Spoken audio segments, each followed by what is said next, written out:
aquí en el programa, Iván Spoliansky. Iván, autor de El Directorio, el gran paso de las pymes, un libro que creo, claro, cuando presentamos libros acá en Interrogantes siempre lo hacemos entendiendo este momento que vive la Argentina. Iván, ¿cómo te va? Bienvenido a Interrogantes. Gracias por visitarnos. Bueno, muchas gracias a ustedes por recibirme y siempre contento de visitar Salta la linda. De volver a Salta. De volver a Salta, que bueno, uno nunca se va. Tal cual, el corazón siempre queda acá. Vos podés estar donde sea, pero el corazón siempre aquí en Salta. Bueno, decía esto, ¿no? El Directorio, el gran paso de las pymes, en un contexto en el que estamos hablando de la pyme muy golpeada. Los datos nos muestran todos los días el cierre de empresas, el reclamo, la suspensión de trabajadores, y uno piensa la pyme como el gran motor de la economía argentina. Sí, en realidad es el gran motor de muchas economías, no solo la Argentina, y es una realidad que puede ser de profunda transformación, y en ese contexto tener más herramientas todavía las compañías para poder repensarse el presente y proyectarse hacia el futuro es una necesidad siempre permanente, pero hoy más urgente que nunca.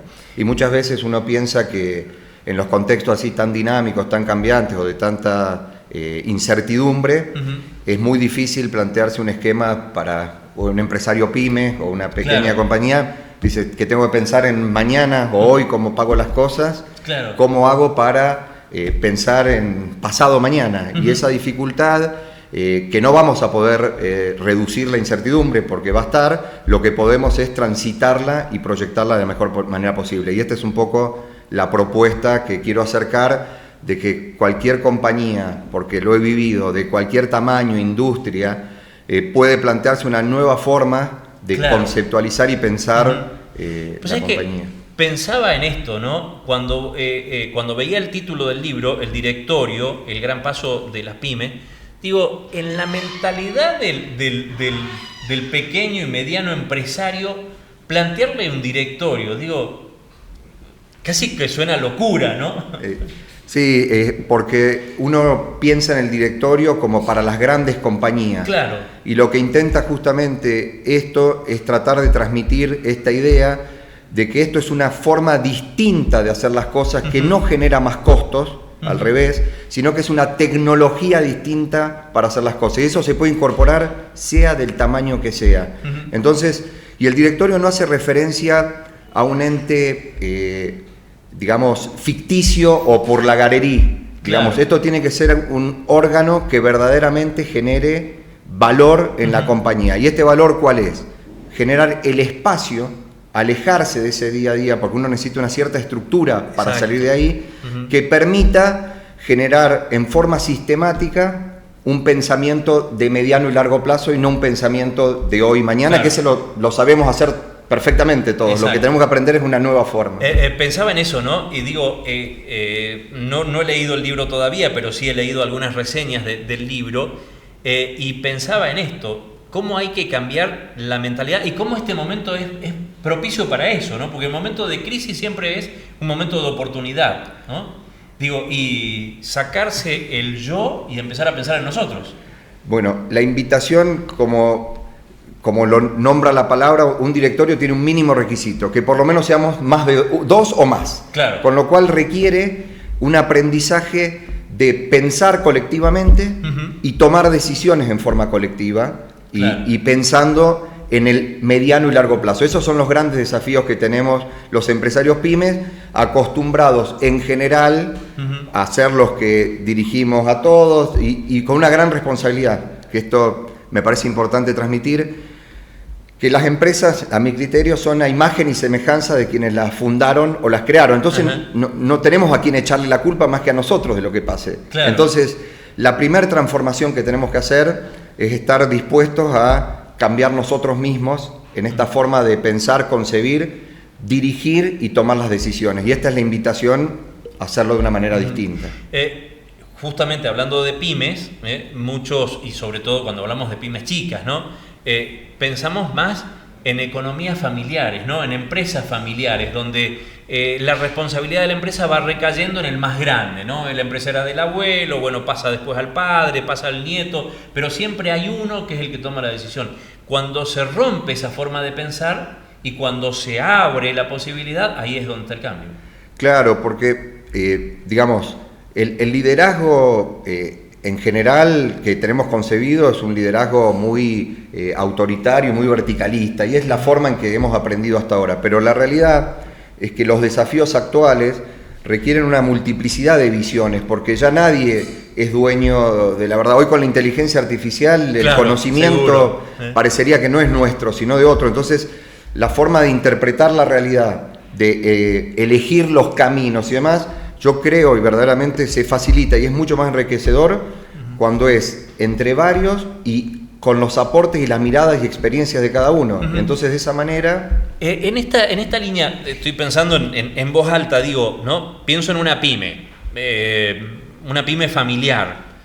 Digo, donde en este momento de crisis lo que estamos pensando es cómo hago para que me cierren los números, para que no tenga que despedir a nadie, y de golpe, ¿qué pasa si sumo a una persona de afuera? Porque el directorio no necesariamente tengo que sumar a alguien de adentro, vos lo decías, y esto no implica mayor costo. No, es muy habitual incorporar a una persona de afuera con varios sentidos, digamos. Uno muy típico, y sobre todo en la empresa familiar, es aportar no solo la mirada independiente, que la idea es no venir a apoyar a una u otra facción, claro, si es que existiera, pero en muchos casos uno viene a ser, que es una gran ayuda, de moderador y de permitir que fluya la toma de decisiones y salir de la parálisis por disidencias, digamos. Claro, pensaba en esto, ¿no? Siempre decimos que el árbol no tapa el bosque, y a veces el que viene de afuera es el que te dice, che, detrás del árbol hay un bosque. Sí, sin duda, y muchas veces todas las mejores ideas están adentro y se necesita alguien de afuera que venga a decir, esta es la buena, y ya la idea estaba existiendo. Entonces, parecería que a veces uno de afuera, escoba nueva, cuenta mejor, claro, o cuenta mejor la historia porque no la barre, y muchas de las ideas están adentro, pero no se logran instrumentar porque, sobre todo en la familia, hay otras problemáticas que hacen que la toma de decisiones no sea la más adecuada. Claro, bueno, corren los otros intereses, ¿no? A veces es complicado, digamos, ¿no? Sí, más que otros intereses, porque muchas veces pueden ser los mismos, corren otras emociones. Y entonces, todo proceso de toma de decisiones, si bien requiere aprendizaje, estudio y método, en definitiva sigue siendo gran influenciado por las emociones. Entonces poder tener un marco donde el flujo de las emociones sea más productivo, yo creo que aporta mucho valor. Bueno, tocaste un punto que también creo que es fundamental tener en cuenta y analizar a esta altura de las circunstancias. Cuando hablamos de pyme y empresas familiares, muchas veces está la cerrazón de decir, bueno, este proceso se hace de esta manera, se hace así porque lo venimos haciendo tanto tiempo, y no hay capacitación, no hay estudio de los miembros de la pyme, ¿no? Sí, la invitación, primero, y vuelvo con esto de que somos imagen y semejanza, tenemos una responsabilidad de tratar nosotros de crecer y hacer crecer a toda la estructura en ese aprendizaje. Y este crecimiento tiene que ver no solo con recibir aportes de todos, sino con aprendizajes de herramientas que no tenemos. Y en la mayoría de los casos, este gran paso es dificultoso de dar porque requiere transformación propia, y uno a veces está muy cerrado en lo que la cabra tira al monte, claro, como decimos, claro, sí. Y entonces aprender nuevas habilidades es todo un desafío, y salir de nuestra zona de confort es la excusa ideal para no hacer lo que realmente tenemos que hacer, porque es difícil, lo nuevo. Pero lo cierto también es que cuando uno, como todo, ¿no?, transita este aprendizaje y está en este nuevo escalón, dice, primero, ¿cómo no lo hice antes? Y después parece que ya lo había hecho toda la vida. Claro. Entonces uno tiene esa sensación gratificante de haber evolucionado, digamos. Pienso hay una empresa, o varias empresas que yo conozco, donde generalmente la cabeza de la empresa es ese familiar, ¿no? El más viejo, el abuelo o el tío, lo que sea. También tiene que tener la grandeza suficiente de dar el espacio a los que vienen por abajo, ¿no? De decir, bueno, ustedes que entienden mejor el tema, que tomen parte de... Sí, yo creo que el desafío, y sobre todo en todas las compañías, pero en la pyme particularmente familiar y de cierta ya tiempo de vida que ha trascendido una o dos generaciones, me parece que el gran desafío es lograr integrar, porque no es que el otro ya quedó obsoleto y no tiene nada que aportar y el nuevo trae todo lo disruptivo. Entonces, si tenemos la capacidad de integrar la experiencia con la innovación que trae lo nuevo, es un gran desafío, con lo cual requiere, como bien decís vos, que alguien dé el espacio, pero que el de abajo tenga la grandeza también de entender de que no todo lo nuevo es lo mejor, sino que hay cosas que se pueden integrar. Exacto, digo eso sobre todo teniendo en cuenta y entendiendo que estamos en Salta, ¿no? Donde la mayoría de las empresas sabemos que tienen una raigambre familiar. Bueno, algunas terminaron, como el caso del Ingenio San Martín del Tabacal, bueno, ya no entraría dentro de una pyme, sino como una gran empresa, pero hasta que la familia dio el paso al costado y hoy la administra otra empresa, ¿no? Pero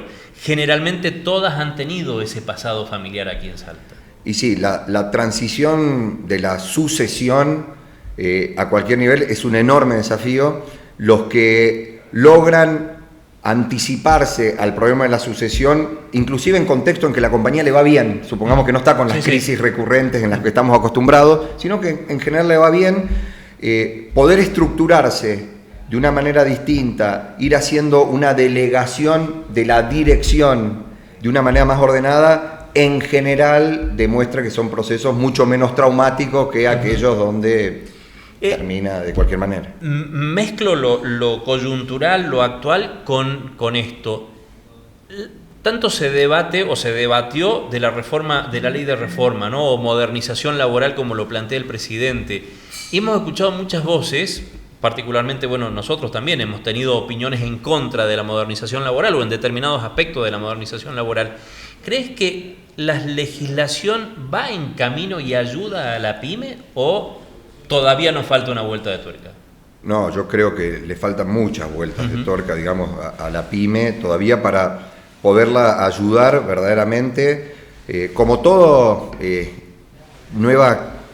hijo que nace, requiere una etapa que necesita cierta estabilidad para desarrollarse y poder sobrevivir en las primeras etapas hasta consolidarse y en todo caso crecer. Digamos, si en ese contexto todavía no hay políticas para la pyme que satisfagan las necesidades concretas para permitir este ámbito de subsistencia por un lado y desarrollo.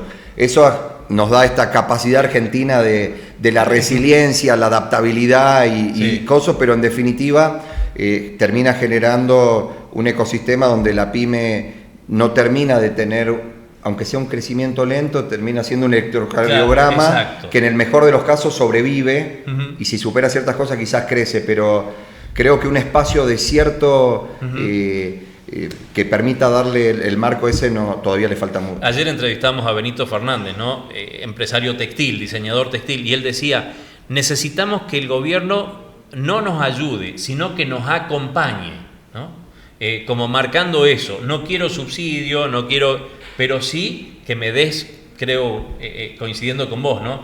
Una estabilidad, una previsibilidad. Sí, previsibilidad y algunas propuestas más concretas, conociendo, digamos, hoy hay un debate entre lo macro y lo micro, y vuelvo al mismo concepto, creo que tenemos que lograr integrar, digamos, no tiene que ser una cosa... Acomodamos muy bien aquello, desacomodamos mucho esto. Entonces, ¿no? Creo que la falta de equilibrio es lo que tenemos que lograr en las empresas y somos también un reflejo de la sociedad, entonces me parece que... Los argentinos vamos de banda a banda permanentemente, entonces, ¿no? O somos River Boca o somos blanco negro. Bueno, yo creo que este es el desafío, no es la macro o la micro, creo que hay un espacio para... Otros lo han logrado y hay que tomar esos ejemplos, digamos. Tal cual. Iván, ¿vas a presentar el libro en Salta? Lo presentaste en Buenos Aires, vimos una presentación espectacular. ¿Lo vas a presentar en Salta? Sí, lo vamos a organizar para mayo una presentación. Les vamos a estar avisando y invitándote, por supuesto, y a todo el equipo y a toda la comunidad de Salta que quiera acercarse a esta problemática. Y agradecerles. Un libro que está en todas las librerías. Sí, lo pueden encontrar. Y que es de fácil lectura, además. Espero que sí, y que está hecho para... No es un libro teórico, es para que quien quiera animarse, Porque el primer desafío, muchos no lo hacen porque desconocen qué implica esto, Sí. creen que es de las grandes empresas. Exacto. Y la idea de esto es que sea una lectura fácil y aplicable a tu realidad cotidiana. Ya escribir un libro es un desafío en estos tiempos.